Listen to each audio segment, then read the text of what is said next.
Hi, welcome to another program. I always believe that US is the champion of the human rights and democracy. But saying this also doesn't mean that US is always doing the right things. And for many years, US is not only doing the right things, but always tries to be rational.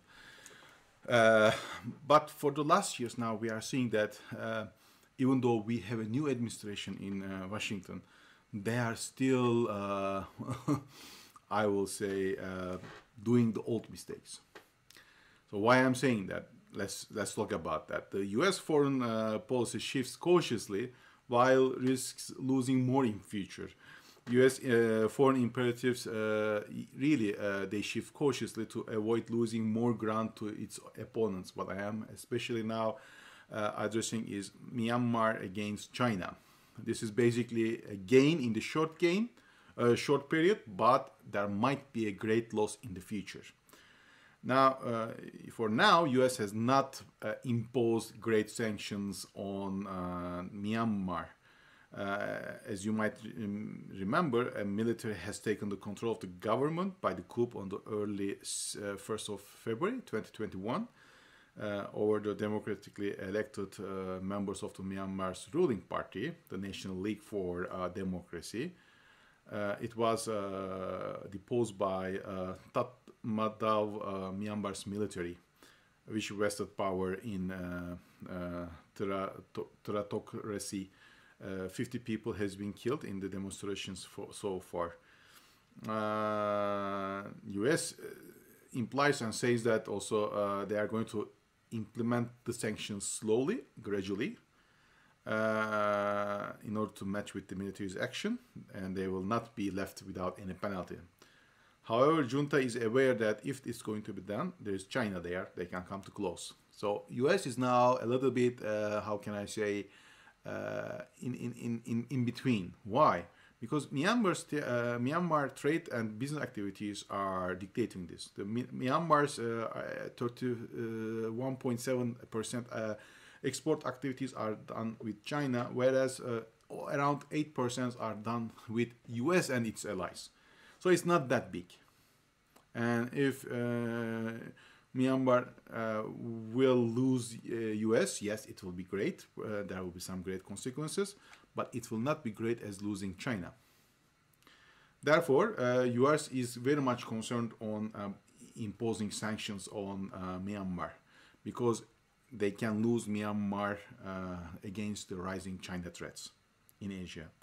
Now, the Arab-Israel normalization is also another story, and similar to Myanmar. When Biden came, the CIA and Biden administration gave the permission to CIA to openly address that the Khashoggi assassination has been ordered by Princess Mohammed. And this is a great event, to be honest, declaration, because a member of a royal family has been accused with murder. But then it's cut. Nothing comes. No impose of sanctions, nothing. Why? Because US knows that they have to deploy the military resources from Middle East to Asia. And in order to do that, they need to have an ally. And that ally is not Turkey, because Turkey wants to open the wings and has the control, or needs to control the Middle East area. So it has to be a formation of Israel and Gulf alliances. Although there are some problems internally there, in order to make it happen, they didn't go on Saudi Arabia. They didn't impose sanctions on it. They want to do it also slowly, but they are shifting cautiously. Now, while you might gain short-term benefits over your politics, like Myanmar or like the Israel-Arab Gulf alliances, you might lose more in future, because the leaders elsewhere is going to give these kind of examples to its publics and say that US might be the champion of democracy, but they are not fair. They only make calculations of their gains. And that's very bad, or really it's a very bad example for the US foreign policy. US has not or should not act like that. What is true is true. If there is a fault or an error, it should be declared, it should be corrected, and corrective actions should be taken. If it is not, you are going to give leverage to the other parties. And while you are doing this, you might lose greatly, not in short period, but in long period. That's another story that we need to discuss, how these might come. But if a country leader might be a little bit out of democracy, which we can see in Balkans or Europe and Middle East, there are some, they might give US actions as examples to its public, saying that, look, are they different? Do they act differently than some others? Or what they are blaming me, they can say, are they acting differently? And that's the thing that they are going to lose. Fairness. Once you lose your fairness, it will be very hard to build confidence on those foreign publics.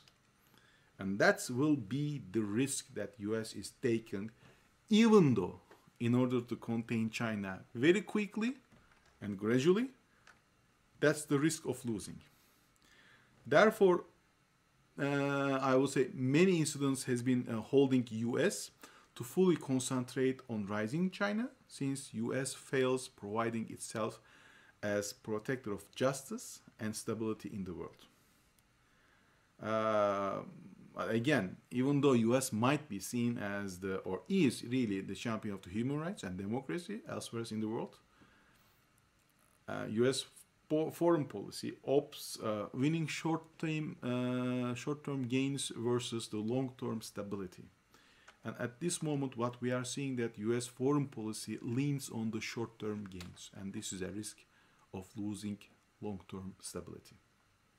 So if you like this video, there is a like button underneath the screen, and also subscribe to our channel. Thank you very much and have a nice day. Bye.